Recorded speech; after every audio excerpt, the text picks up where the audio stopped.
সমস্যা সমাধান এবং উৎপাদন বাড়াতে কৃত্রিম বুদ্ধিমত্তা বা এআই প্রযুক্তির দিকে ঝুঁকছেন বস্ত্র খাতের উদ্যোক্তারা।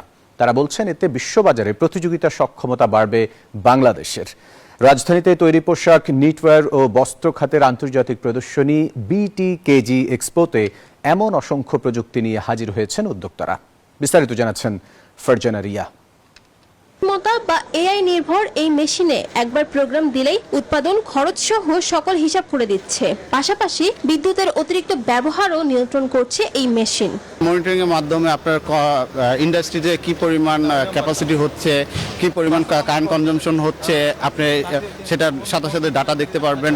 শুধু এই দুই মেশিনই নয়, BTKG'র এই প্রদর্শনীতে স্থান পেয়েছে এমন অসংখ্য প্রযুক্তি নির্ভর যন্ত্রপাতি। রপ্তানি বাণিজ্যে নিজ অবস্থান ধরে রাখতে আধুনিক প্রযুক্তি ব্যবহারের বিকল্প নেই। আয়োজকদের প্রত্যাশা, এই প্রদর্শনীর মধ্য দিয়ে তৈরি হওয়া ব্যবসায়িক সেতু বন্ধন বাংলাদেশকে বিশ্ববাজারে আরো নির্ভরযোগ্য এবং শক্তিশালী অবস্থানে নিয়ে যাবে। ফারজানা রিয়া, নিউজ 24, ঢাকা।